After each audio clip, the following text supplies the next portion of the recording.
Good afternoon, Norman. Coming up on your news at noon. Once the trial gets underway, people around the world may get access to transcripts with a click of a computer mouse. That's because the prosecution and defense are in court in Denver concerning the Oklahoma City bombing trial. Their latest arguments, the death penalty and prosecutors' use of aggravating factors in their case. Also on the table of discussion, who gets to sit in on the courtroom. Those stories and more headed your way right now on Norman News at Noon.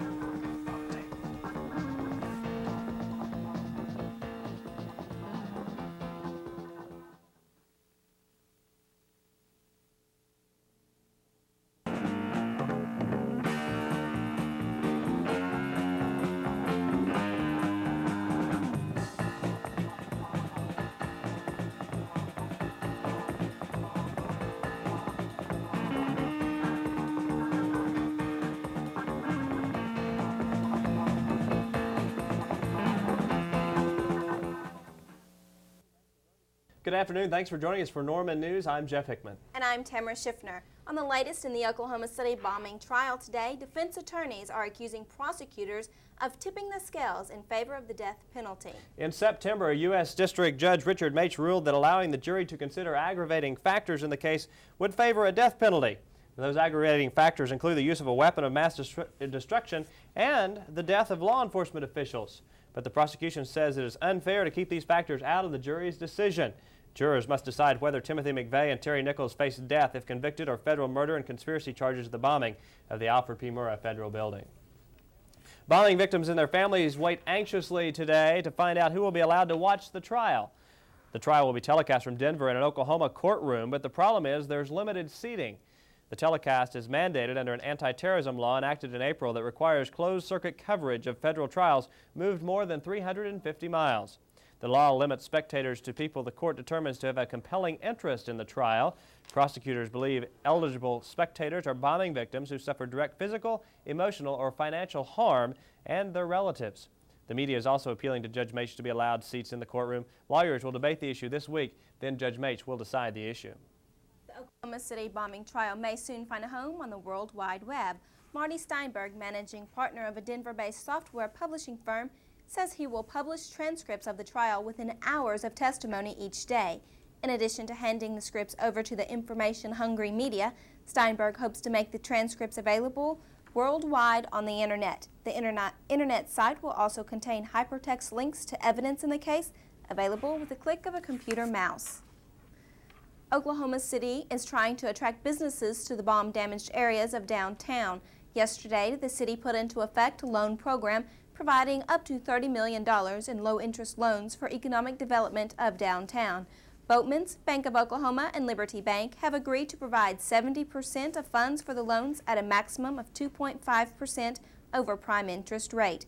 Coordinator of the bombing recovery effort, Lance Musgrave, says the program will increase the number of people able to take part in redeveloping the area. Tamara, the big chill is on. I don't know if it's winter's here to stay or what the deal is. I don't know. Let's go to Todd in the Weather Center to find out. Well, Jeff and Tamara, it's a typical November day here in Oklahoma. Feels a lot like winter out there. It looks like it, too. And parts of the state are experiencing springtime conditions. I'll tell you where in just a few minutes. Jeff. Freezing precipitation. I can't even say it. Tamara. Thanks, Todd. Coming up on Norman News at noon. Whatever happened to those prepaid Southwestern Bell calling cards? And some Sooner and Cowboy fans didn't have a good time this weekend. Not all spectators at the OU-OSU game had a view from the stands. We'll have those stories and more when we come back. Big or win or lose. At least I know I put my 2 cents in. Voting is a way for me to express my opinion. It's the one time that they have to listen to me. Feel real good when I vote. Gives me a chance to speak my piece. I pull that lever and I think that's my vote, and nobody can change it. On Election Day, vote for your candidate, vote for your country, but most of all, vote for yourself. It's just one vote, but it's my vote. Last year, over 1 million children came face to face with child abuse. But this year, there's a program that can help stop the abuse before it starts. A program that reaches out to new parents, that teaches them how to cope with the stresses that lead to abuse. But we need your help where you live, because without it, many of the children born today will become victims of abuse tomorrow. Call 1-800-CHILDREN. The more you help, the less they hurt.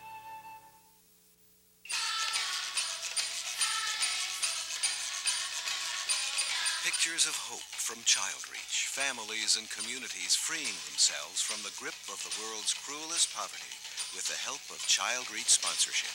If you'd like to be a part of these wonderful pictures, call 1-800-346-1100. 1-800-346-1100.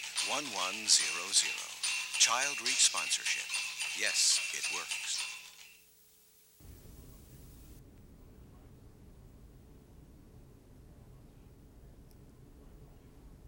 Last week's Bedlam battle wasn't just on the field in Stillwater. That's right, it was also in the stands. About 50 people with reserved tickets couldn't sit down. That's because some students wouldn't move. They even refused to leave when OSU security guards asked them to.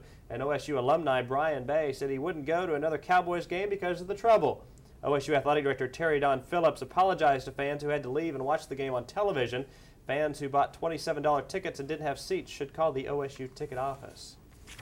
Long-distance rates are cheaper than ever for some Norman residents. Norman News' Jennifer Gibson says those rates may affect user service.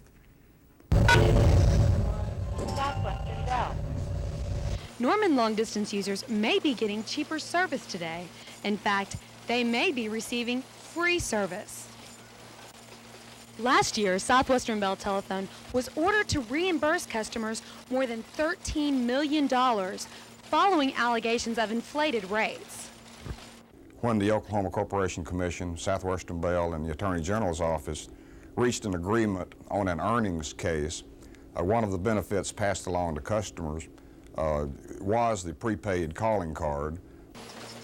Bell press officer Bill Maddox says customers across the state receive the cards, and he says they've been putting them to good use. It's especially been popular in families with students, with college-age students, who are able to call home more often with these prepaid calling cards. Southwestern Bell employees say the calling cards are an easy, convenient way to reimburse customers, but some long-distance users don't agree.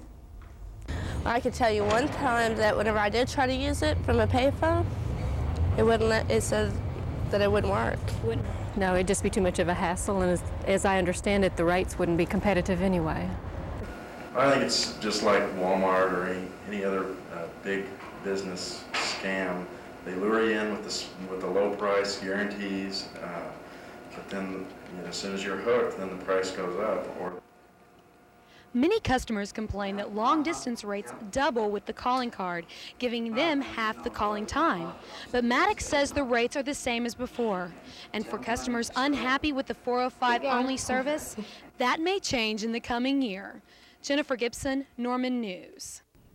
New information in the murder case of former University of Oklahoma wrestler Dave Schultz. Multimillionaire suspect John DuPont appeared in a Pennsylvania court Tuesday requesting off-premise attorney meetings. DuPont is currently being held in Norristown State Hospital. Defense attorneys argue that monitored hospital meetings violate their attorney-client relationship. Attorneys also say his delusions of hospital staff distrust only worsen his condition. No ruling has been rendered. Now, in a separate issue, Delaware Judge Patricia Jenkins had harsh words for DuPont attorneys.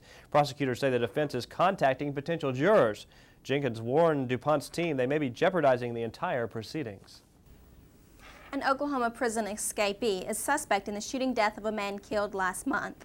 21-year-old Gary Southworth II was arrested November 1st. He escaped October 14 from a correctional center in Boley, where he was serving a sentence for car theft and embezzlement. He is now in the Oklahoma County Jail on a murder complaint in the death of 35-year-old Michael Williamson.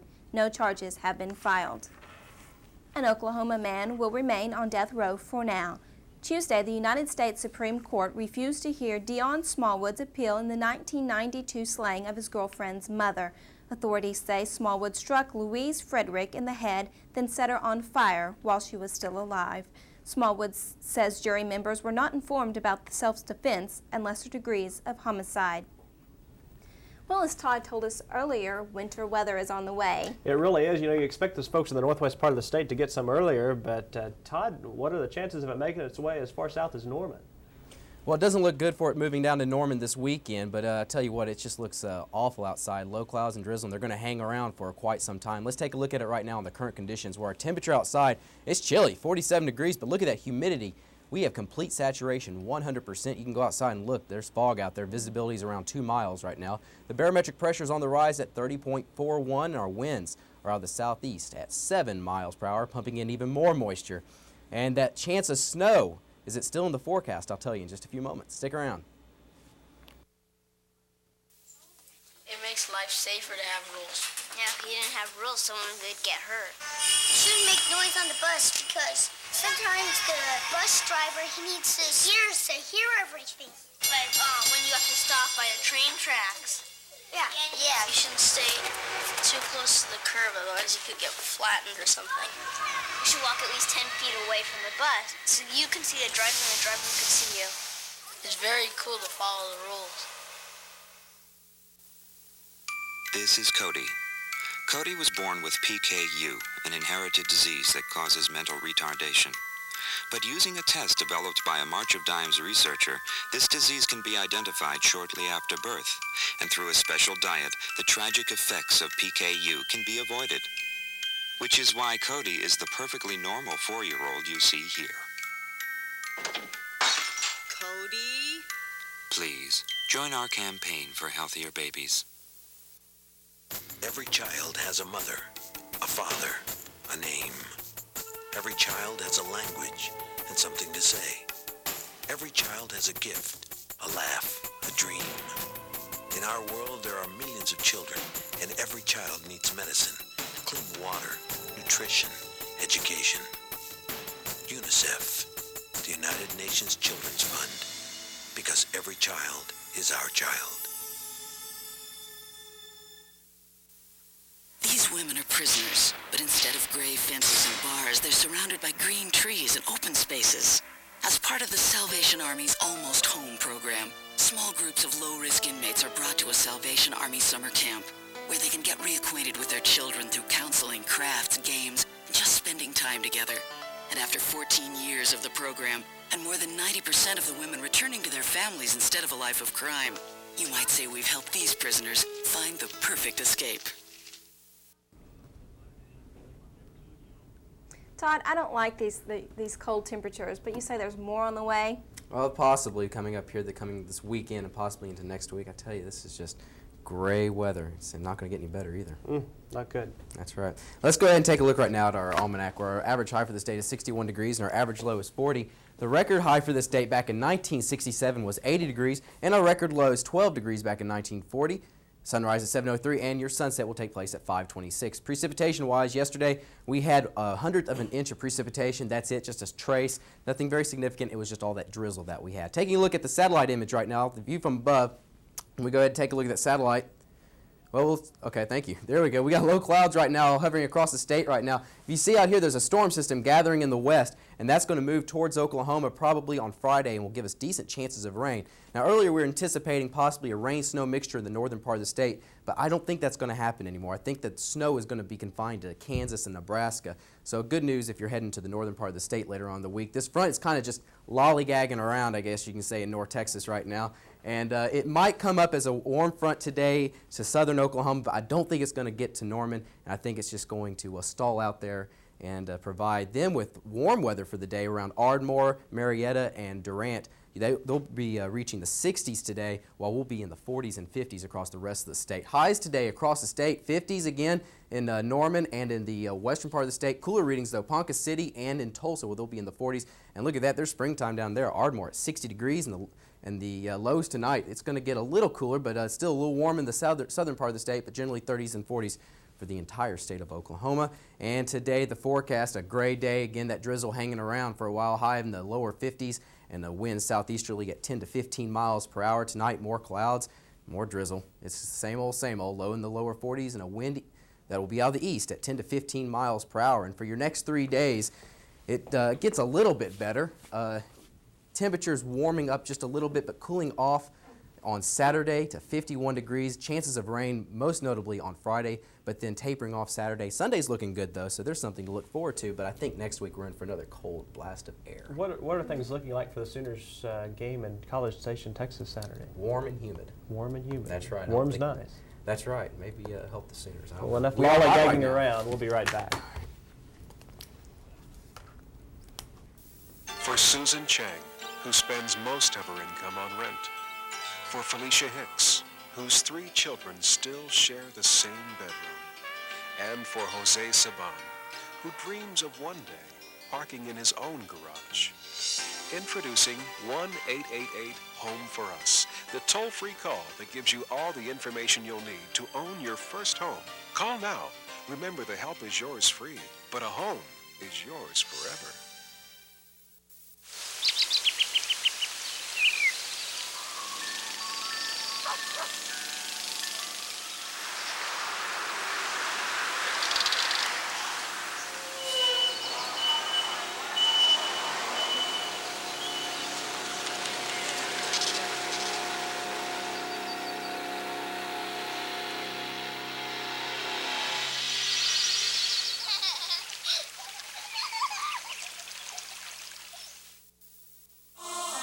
One thing protects your right to worship your own God.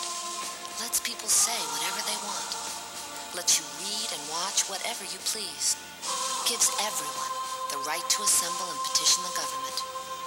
And that one thing is the mighty First Amendment, the amendment that keeps us free.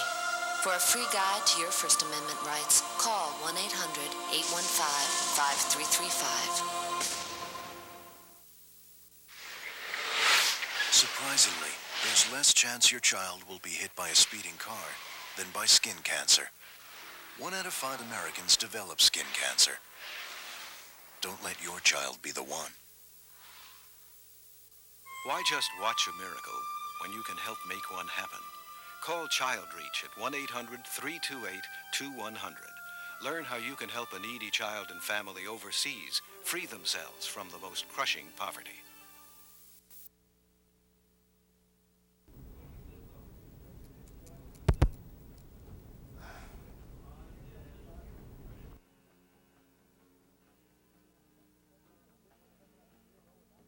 Has officially taken up his new role as director of the Baptist General Convention of Oklahoma. This comes as Oklahoma Baptists give their approval to a restructuring plan that will take the denomination into the next century. The new structure will organize programs of the Baptist State Convention into 3 teams: church outreach, church and family care and training, and support services. Chairman of the Strategic Planning Committee, Reverend Nick Garland, says the changes will begin in 1997 and are targeted for completion in the year 2000. The plan's highlights include increased ministry to families and new programs to train and care for Baptist pastors. A 326-acre park is one step closer to completion. President Clinton signed into law a parks bill that allows acquisition of private lands in Rogers Mill County. The land will be used to build a memorial to the 150 Indians killed at the Battle of Ouachita in 1868. Under the law, developers can use federal funds to restore the land and build a historical center. The bill also allows the U.S. Forest Service to swap 4,700 acres of mature timberland in the Ouachita Forest to 4 times as much land belonging to the Weyerhaeuser Corporation. 18 University of Oklahoma students watched recently as a fire destroyed their rooms in an Oklahoma University residence hall. Norman News' Tamara Landrum shows us some students that are getting back on their feet. University of Oklahoma dormitory will receive help from a relief fund. OU Foundation President Ron Burton says University President David Bourne helped establish the fund out of concern for students. President and Mrs. Bourne made the first contribution. They're very committed to assisting as much as they possibly can. Director of Housing Dr. David Schrahe says most students have insurance, but some may need assistance meeting the deductible. To try to help students replace what they've lost, or to pay for cleaning of their belongings that are primarily smoke damaged. This bottle of shampoo is all that remains of a student's possessions when fire destroyed everything in her A-floor room. Money from the relief fund is already being used to replace essential items. We met the immediate needs of the student whose room was burnt and her suite mate. some of the resources have been spent for their truly emergency immediate needs. OU student Shanae Ratliff says although her room wasn't directly affected by the fire, smoke and heat was mainly responsible for her loss. We lost our stereo. It just completely melted. A lot of valuable stuff, but, you know, it can be replaced. So far, the fund has raised $1,700. Burton hopes he'll receive enough money to cover the estimated $10,000 in damage. We're hopeful that we'll continue to get monies in to take care of the needs of the students, certainly once that people know that there's an opportunity for them to help. A committee headed by Boren will meet this week to determine how the money will be distributed. Tamara Landrum, Norman News. The contributions can still be made by sending a check to the OU Foundation in care of the Couch Center Relief Fund at the address you see on your screen. Or you can call the OU Foundation or the University Housing Offices for more information. Now, while contributions are not tax deductible, the money will help several students. A former Miss America will speak out tonight about being sexually abused. Rape Awareness Week at the University of Oklahoma will feature Miss America 1958, Marilyn Van Derber Atler. She will speak at 7 o'clock this evening in Dell Hall, room 211. Coming up next on your News at Noon. A major broadcast network is on campus today. Stay tuned to find out who they are and why they've come to the Sooner State. We'll be right back.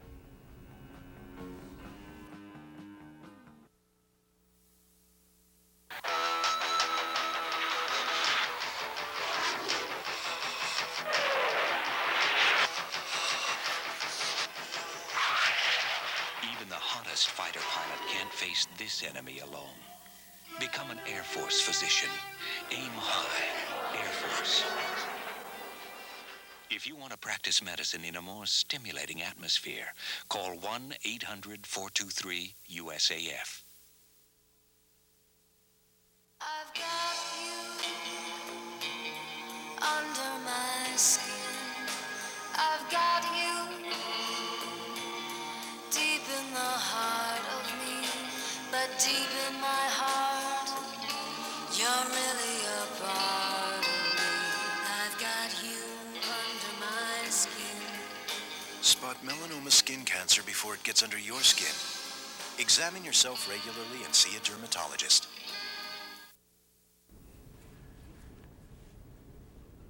Well, the Sooner Nation is preparing for its big premiere today, Tamara. The CBS College Tour makes its first stop on campus, and Norman News' Jeff Moore takes a look into what students can look forward to today.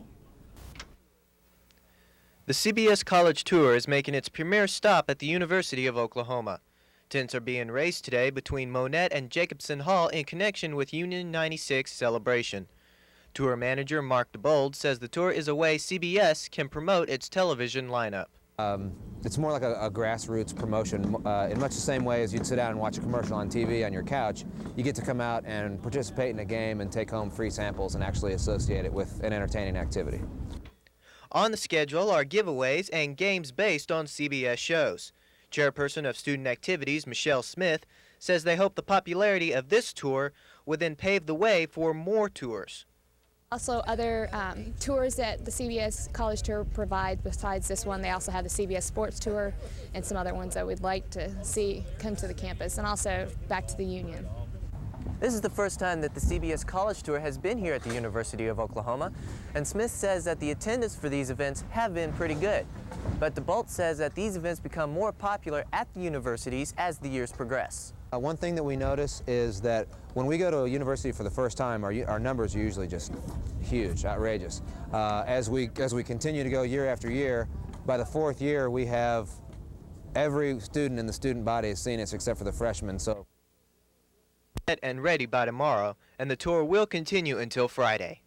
Jeff Moore, Norman News.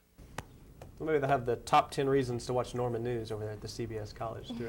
Looks like a lot of fun. It does, and the Sooner wrestling team had a big win last night. They really did over UCO. Damon Fontenot will be in just a minute with Ion Sports with all the coverage, but definitely a big win for the Sooner wrestling team in their first match of the year. So. Thanks for joining us today. We'll see you tomorrow. Bye-bye.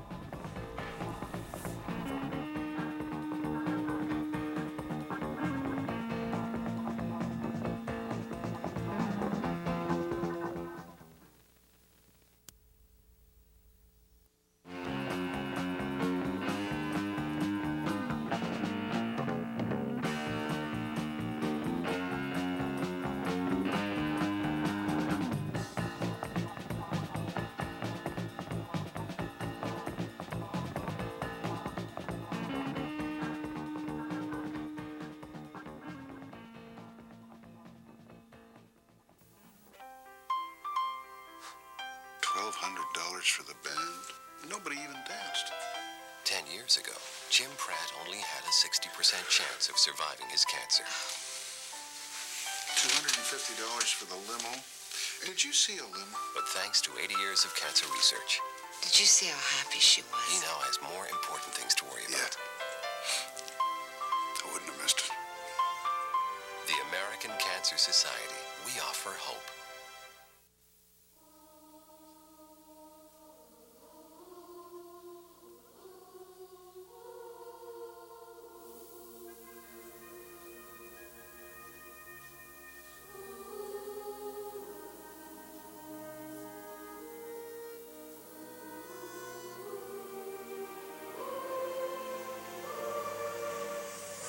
Maybe you have what it takes to be one of us. The few, the proud, the Marines.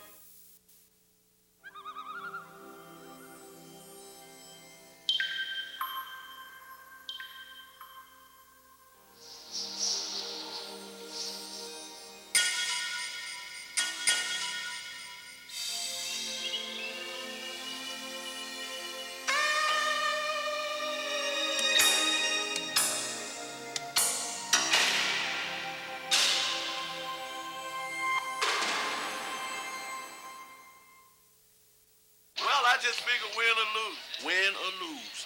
At least I know I put my 2 cents in. Voting is a way for me to express my opinion. It's the one time that they have to listen to me. Feel real good when I vote. Gives me a chance to speak my piece.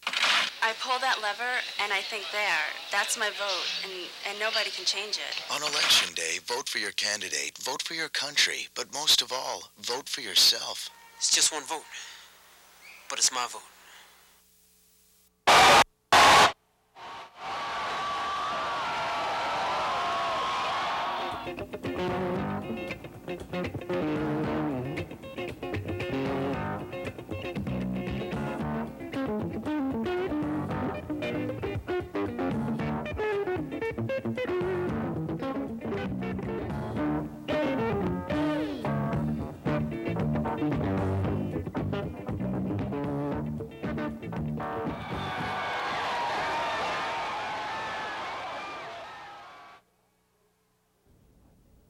Welcome to Eye on Sports for this drizzly Wednesday. The University of Oklahoma got the wrestling season underway last night at the OU Fieldhouse. The Sooners were taking on Division II power, the University of Central Oklahoma. We are going to pick up the action after a pin by Shane Valdez at 118 pounds, a win by Sooner Alfredo Varela, and a loss by Sooners Bo Eubanks and Steve Elkins. Let's take a look at the action here. At 150 pounds, Division II national champion Sean Bateman from the University of Central Oklahoma beats OU sophomore Rod Jones 6-5. The overall score on the night goes to 10-9 OU. But the momentum would change right here as OU's Byron Tucker pins UCO's Jody Marple to put OU up 16-9. And then we go to the national champion Michael Cunningham from UCO. They got 2 of them. And here's the second one. Edges OU's Michael Roller in the second overtime to bring the team score to 16-12. And it's kind of dark, but you see there's Big John Caden getting ready at 190 pounds. And there he goes, going to work as he gets the pin against UCO's freshman Oscar Adams to put the Sooners up 27-12. And everyone's happy about this one as he sits there and takes the admiration from the crowd. Yay, everyone's happy. So we go into the heavyweights. And these are the big guys as they throw their weight around. Here's John Henry. Did you see that nice move by the ref spinning out of the way? John Henry Ward gets the pin against Winter Hawk, Winter Chief from UCO. Puts the score at 33-12 for the night. And we'll get a whole lot better. I was not as impressed with our conditioning, as I would have liked to be and as I thought we were in our ranking match. We need a lot more intensity. There's times when the whistle blows that we're hesitating. We want to be right in that other guy's face. Well, with Eric Moore's excellent play of late, Sooner fans are starting to wonder who will start Saturday. Indications are it might be Moore. And Texas against Texas A&M. But people are wondering, is Moore just good off the bench? You know, I really don't think there's as much of a big deal as just me coming off the bench. I think it's just more of me being relaxed and being calm and just going out there and playing and having fun. You know, that coming off the bench and starting, I think that's for the birds. I think it's just the most things just that when you go out there and relax and have fun and let things happen, then it happens. Are you? And finally, the Sooner Fall golf season has come to an end, and one of the golfers has been honored. Sophomore Chance Cosby is ranked 21st by the Rolex Collegiate Rankings. That's it for Eye on Sports for today. Join me again tomorrow.